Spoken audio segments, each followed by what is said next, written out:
Heather's going to start us off today in Phoenix, Arizona. Heather, you're on the Ken Coleman Show.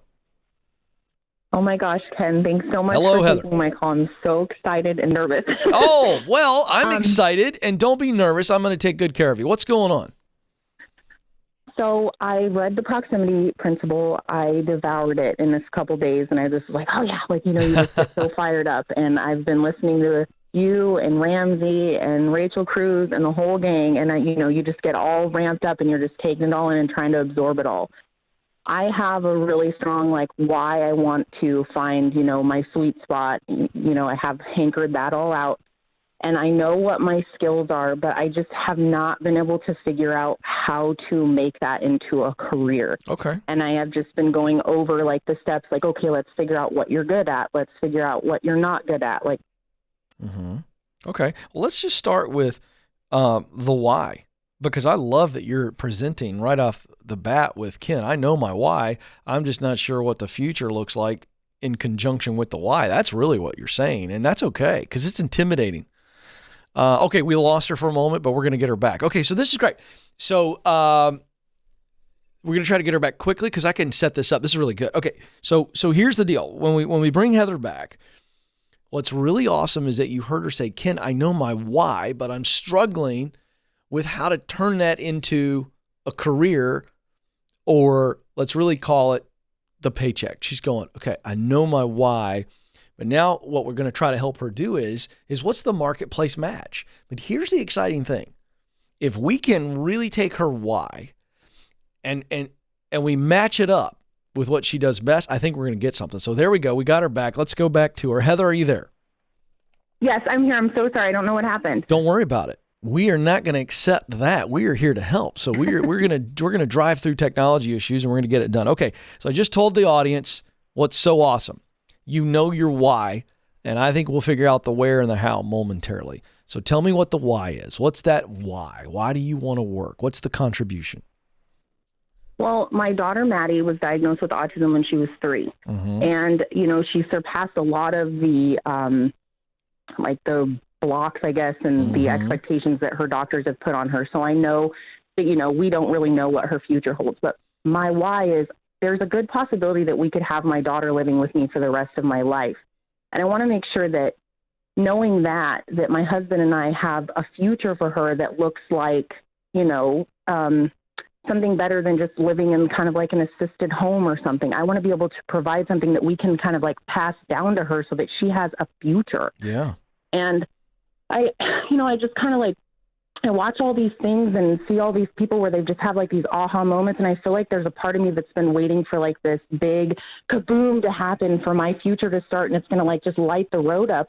And I listened to John Delaney say, a lot of people wait for those big explosive moments and they just don't happen. You have to create them for yourself. And I'm like, okay, well, I'm on the road. I don't have a problem walking this road. I'll do the work. It's just where am I going? Yeah, I get it. Yeah. And by the way, John's right. And I think that you're awesome to be able to identify. You've been waiting for this, and the light comes down and everything changes, and it's it may not be that. You might have already seen the aha. I suspect you have. And I think it's just about, all right, what are some tactical steps? Because it seems so intimidating. So let's stay where we were in the why. All right. So your daughter's autism. I know there's a spectrum. I'm not incredibly educated and I don't want to dive in the weeds here, but is she whatever the level of her autism, does she have the capabilities that she could do work? And while she may need to live with you, she could absolutely make a contribution, correct? Yes. Yeah, exactly. Yes. Okay. So my question is then, that helps me. So forget describing it beautifully. Okay. I want you to just talk to me like you and I are brainstorming. All right.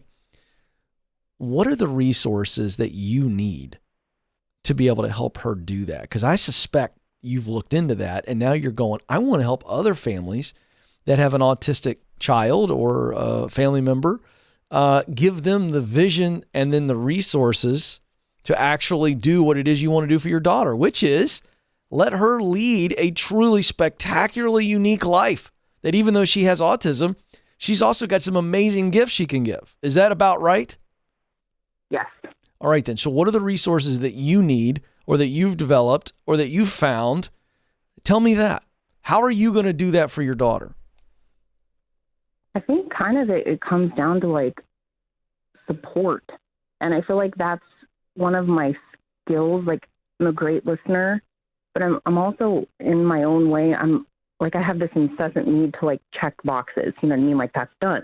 Like, I just need a list to get down. Okay. And I feel like that's what a lot of other people are looking for too. It's not so much the like the hard road ahead. It's just like, okay, what do we have to do? And that's kind of where I have you created that for yourself, you and your husband? Like, if I came over for dinner and I said, tell me what all you guys have prepared in the checklist for your daughter as she continues to mature and grow and her future life. Have you created that checklist?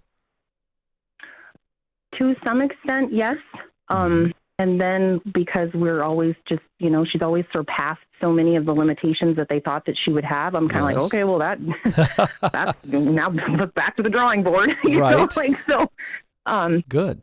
We kind of, we've never really, you know, we take a point of reference from what they think that's going to happen. And we kind of try to like use the tools that they've given us for, you know, some of these steps. And then when she's just kind of blown past some of this stuff, we're always like, okay, great. Yeah. Like, What have you learned? I got a 2-part question. What, and don't worry about super detail here. Just give me top of mind response or top of heart.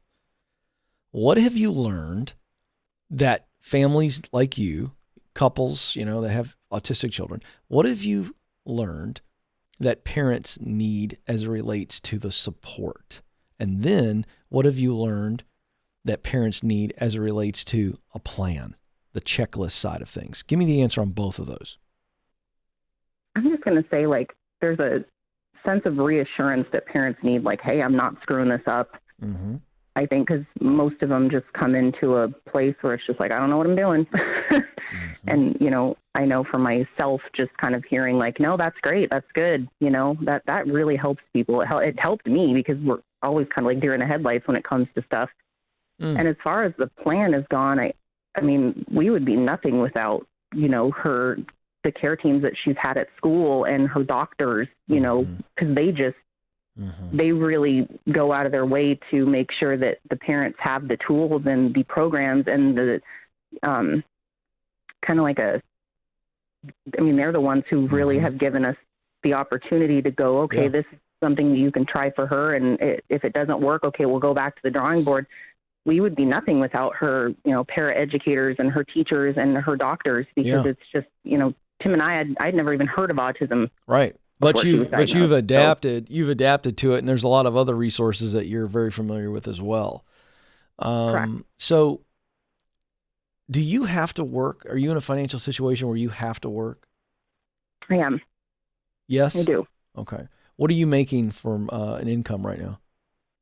I make about 50, 55. Okay. My husband makes, from his 9-to-5 job, he makes like 27, but he has a business that he does on the side that he makes pretty much matching his income. Wow. Is that continuing to grow?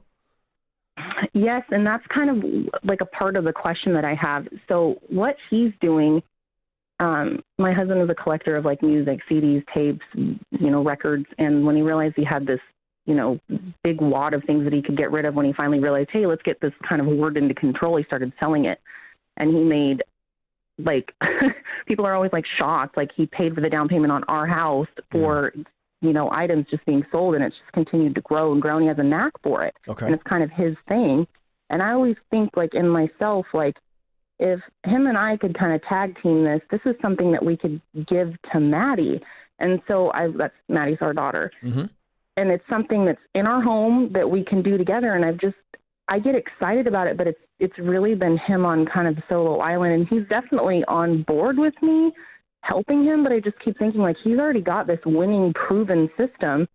And I kind of wonder, is that where I'm supposed to be going? Because I see how well he's been able to do by himself. If we were a team, would that be something that, sure, you know, we could roll over into Maddie, where it's, you know, Maddie's very good at like repetitive things. So, and with what he's doing with finding an item and listing it and doing the whole thing, it's like the same thing, you know, beginning, middle, end, beginning, middle, end. And so I wonder, like, is that something that she could thrive in, because it would be that repetitive. Yeah. So you know what and this when is? she's familiar with something, it'll click. I think your why is, and so this is interesting, because prior to that statement right there, I was trying to help you figure out all the ways you could eventually monetize this passion you have for helping other families affected by autism. But I'm wondering if, and by the way, there's nothing wrong with what I'm about to say. I'm wondering if you were just trying to figure out, my why is to help my daughter be self-sustaining. And if I help my husband's business grow on the side while still making your 55, but if you help and this thing grows to the point where it can pay you full time and you guys are building something that you can give to your daughter one day, that's a good enough why for me. You know what I'm saying? So my question is it more of that, or is it something that you eventually wanted to create resources and products for families that are dealing with autism? Is it more your daughter, Maddie? It's more Maddie, because it's that's amazing. Him and Maddie and I. That's amazing. Okay, this phone call got easier, right? Because here's the deal. Mm-hmm. You're going to start helping hubs right now. Now you're going to go, hey, I'm going to stay in the day job right now because we need the money. But if we can take that 27 and turn it into 54 next year, right?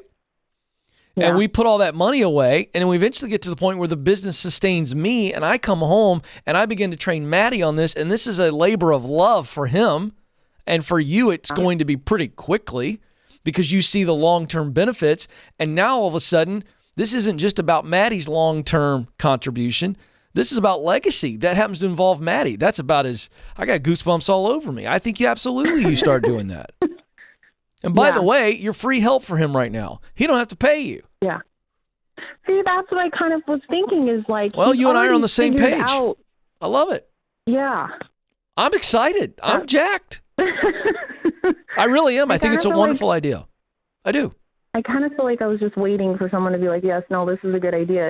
It's a winning system for him. I just keep thinking like two hands working in the pot, and then Maddie's can only make it better. And then it's hers. Like we can give it to her. I love this. I got goosebumps all over me, and I'm glad you called me, and the wait is over. It's a wonderful idea.